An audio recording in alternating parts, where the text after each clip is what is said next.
Python টিউটোরিয়ালের আজকের পর্বে আমরা জানার চেষ্টা করব ভেরিয়েবল সম্পর্কে। তো ভেরিয়েবল সম্পর্কে জানার জন্য আমি শুরুতে ভেরিয়েবল ডট পিওয়াই দিয়ে জাস্ট একটা ফাইল নিয়ে নিলাম। এখানে ক্লিক করে আপনি ফাইলটা নেবেন। তো যাই হোক, আমরা ভেরিয়েবলে আমরা এখন কাজ করব। তো ভেরিয়েবল জিনিসটা কি সেটা আমরা জানার চেষ্টা করি। ভেরিয়েবল হলো একটা ভেরিয়েবলের সংজ্ঞা যদি আমরা জানি, তাহলে ভেরিয়েবলের সংজ্ঞা এরকম বলতে হয় যে ভেরিয়েবল হচ্ছে একটা কন্টেইনার বা পাত্রের ন্যায়, যেখানে কোনো ডাটার মান সংরক্ষণ করে রাখা হয়। তার মানে ভেরিয়েবল হলো একটা জায়গা বা একটা পাত্রের নাম, যেখানে আপনার কোনো ডাটার মান আমরা রেখে দিব। তো ভেরিয়েবলের নামকরণের কিছু নিয়ম আছে। নিয়মটা হচ্ছে এরকম: ভেরিয়েবলের নাম ছোট হাতের এ থেকে বড় হাতের জেড, ছোট হাতের এ অক্ষর থেকে বড় হাতের জেড অক্ষর পর্যন্ত ব্যবহার করা যাবে। তারপরে বড় হাতের এ থেকে বড় হাতের জেড অক্ষর পর্যন্ত ব্যবহার করা যাবে।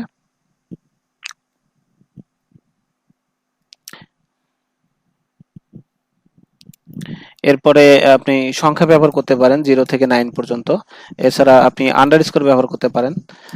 এই তো আমরা জাস্ট জানলাম যে কি কি ব্যবহার করা যাবে। এখন কি কি ব্যবহার করা যাবে না, যেমন আপনি @, তারপরে $সাইন বা হ্যাশ, এই সমস্ত মানে বিশেষ বিশেষ যে স্পেশাল সিম্বল আছে, এগুলো আপনি ব্যবহার করতে পারবেন না। তাহলে ব্যবহার করতে পারবেন ভেরিয়েবলের নাম হিসেবে এ থেকে জেড পর্যন্ত যে কোনো অক্ষর, সেটা ছোট হাতের হতে পারে, বড় হাতের হতে পারে।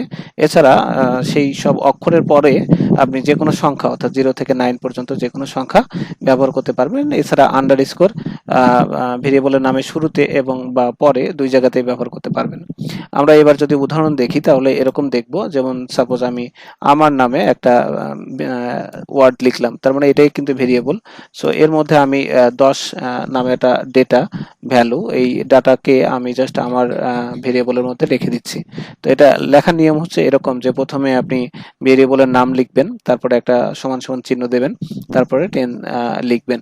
অর্থাৎ 10 কে রাখা হয়েছে আমার ভেরিয়েবলে। এটাকে ইংরেজিতে এভাবে বলতে হয় যে 10 ইজ অ্যাসাইন টু আমার। এর অর্থ হচ্ছে যে 10 কে ভেরিয়েবল আমারে রেখে দেওয়া হয়েছে।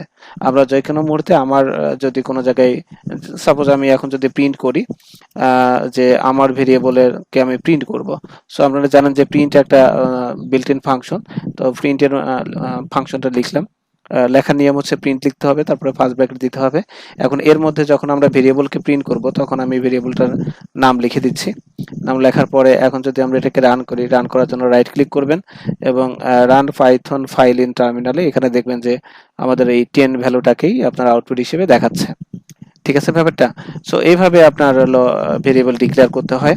এখন ভেরিয়েবলের মান আবার পুনর্নির্ধারণ করা যায়। পুনর্নির্ধারণ এরকম যে আমি আমার নামে যে ভেরিয়েবলটা লিখছিলাম, সেই ভেরিয়েবলে ভ্যালু দিয়েছিলাম কত, 10। এবার যদি আমি এখানে দিয়ে দিই 12, তাহলে আপনার আউটপুট, এবার যদি আমি রান করি, এবার কিন্তু আউটপুট 10 আসবে না, আউটপুট কিন্তু আমার 20 দেখাবে। এটাকে বলা হচ্ছে ভেরিয়েবলের মান পুনর্নির্ধারণ।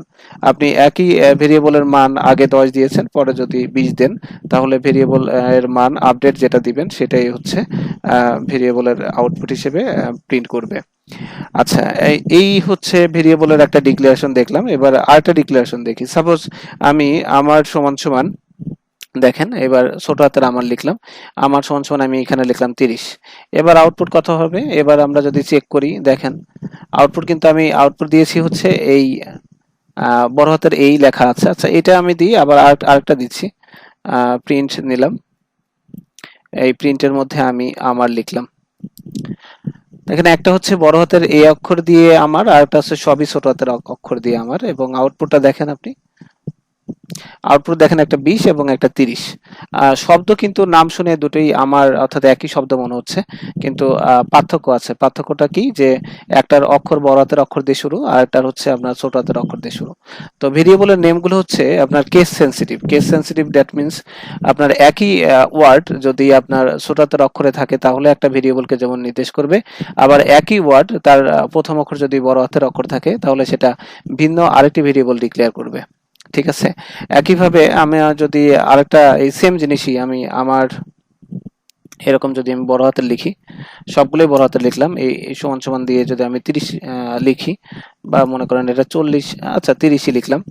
সো এবার দেখেন যে এবার যদি আমি প্রিন্ট করি, যদি আমার প্রিন্ট করি, তাহলে আপনার আসবে কত, অর্থাৎ এইটাকে নির্দেশ করবে। কিন্তু আমি এখানে মানটা আসলে চেঞ্জ করে দিই, এটা দিলাম 40। তো এইবার যদি আমি এখানে আমারটা কি বড় হাতের আমার লিখছি, বড় হাতের আমার, তাহলে এখানে ভেরিয়েবলের নাম দিলাম। এবার যদি আমি প্রিন্ট করি তাহলে দেখবেন যে 40 আউটপুট আসবে, 40 আসবে। আর এই আমারে কত দেওয়া আছে, 20, 20 আর 40 এই দুটো আউটপুট দিবে। দেখুন 20 এবং 40 আউটপুট দিল। সো বুঝতেই পারছেন যে ভেরিয়েবলের নামটা আসলে কিভাবে ডিক্লেয়ার করতে হয়। এখন আমরা ভেরিয়েবলের নাম আমার তোমার যে কোনো কিছু আমরা বলতে পারি, কিন্তু ভেরিয়েবলের নামগুলো আসলে প্রাসঙ্গিক হওয়া উচিত। সাপোজ মনে করেন আপনি দুইটি সংখ্যার যোগফল বের করার একটা প্রোগ্রাম তৈরি করতেছেন, তো সেখানে আপনি আমার একটা ভেরিয়েবল নিলেন, তোমার একটা ভেরিয়েবল নিলেন, এগুলো আসলে কেমন দেখায়। আপনি এভাবে আমার তোমার ভেরিয়েবলের নামকরণ না করে আপনি নাম্বার 1 নাম্বার 2 এরকম ডিক্লেয়ার করা ভালো, অথবা এ বি সি এরকম জাস্ট অক্ষর দিয়ে আপনার নামকরণ করা ভালো। আচ্ছা, তারপরে যেটা বলছিলাম যে ভেরিয়েবলের নাম আসলে কি ভাবে আপনার রাইট হয়। যেমন আমার লিখলাম, এই আমারের শেষে আমি আন্ডারস্কোর 9 দিতে পারি। আবার আমি শুধুমাত্র এই আমার যেটা লিখছি এর সাথে আমি 9 দিতে পারি, 90। আমি বলছিলাম 0 থেকে 9 পর্যন্ত যে কোনো সংখ্যা ব্যবহার করা যাবে। আপনি আরো অনেক সংখ্যা এরকম ইউজ করতে পারবেন, সবই কিন্তু আপনার ভ্যালিড। কিন্তু কোনোভাবেই আপনি ভেরিয়েবলের নামের প্রথম অক্ষরটা সংখ্যা দিতে পারবেন না। 0 থেকে 9 পর্যন্ত যে কোনো সংখ্যা, যেমন আমি 0 যদি বসাই তাহলে দেখেন এটা লাল কালি দিয়ে এরর দেখাচ্ছে। আমি যদি 9 লিখি তাহলে এরর দেখাবে। তাহলে আমরা বুঝতে পারলাম যে পরে আপনার সংখ্যা বসানো যায়, সরাসরি সংখ্যা বসানো যাবে ভেরিয়েবলের মানে জাস্ট প্রথমে অক্ষরগুলো বসানোর পরে যে কোনো সংখ্যা আপনি বসাতে পারবেন।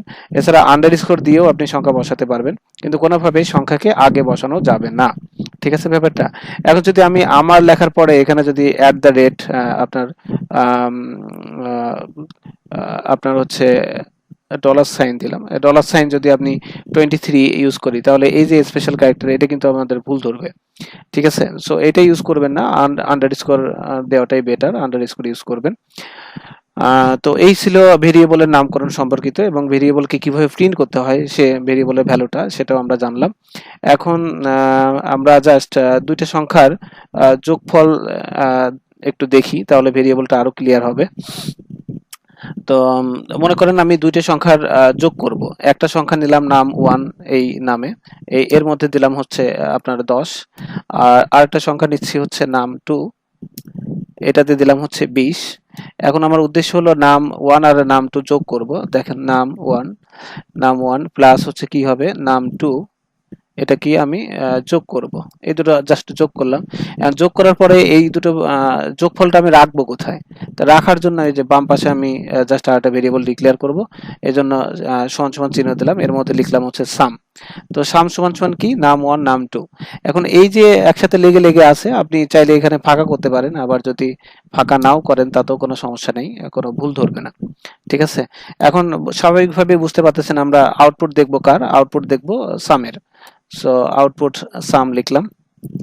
এখন আমরা যদি এই প্রোগ্রামটা রান করি, আমি এটা জাস্ট কেটে দিচ্ছি। এই প্রোগ্রামটা যদি আমরা রান করি, দেখেন আমাদের আউটপুট দেখাবে যে আউটপুট কত, 30। 10 আর 20 যোগ করলে 30 হয়। এখন এই সামকে প্রিন্ট করার আগে আপনি যদি চান যে আমি কিছু কথা জাস্ট একটা স্টেটমেন্ট বা ইংলিশে কিছু লেখা থাকবে, তারপর আমার ভ্যালুটা দেখাবে, তাহলে সেটার জন্য আপনি যে কাজ করবেন, এই সাম যে লিখেছি, আচ্ছা আমি এই সামটা মুছিয়ে দিচ্ছি, পরে আমি এটা লিখি। আমরা জানি যে যে কোনো কিছু যদি আপনি প্রিন্ট করতে চান তাহলে আপনার ডাবল কোটেশন দিবেন। ডাবল কোটেশনের মধ্যে কোনো স্ট্রিং যদি প্রিন্ট করতে চান, মানে কোনো সেন্টেন্স বা ক্যারেক্টার যদি প্রিন্ট করতে চান, তাহলে এইভাবে লিখবেন দা, যেমন লিখলাম যে দা যোগফল, অর্থাৎ আমি একবারে রেজাল্ট লিখে দিলাম, অথবা দা অ্যাডিশন রেজাল্ট, অ্যাডিশন বিটুইন, আপনি যেমন খুশি লিখতে পারেন, নাম 1 অ্যান্ড নাম 2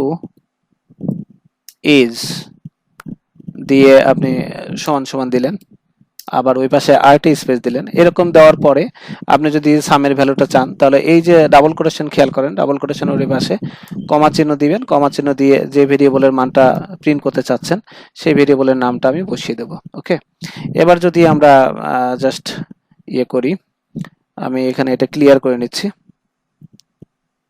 ক্লিয়ার করে নিলাম। এবার আমরা জাস্ট এটাকে রান করছি।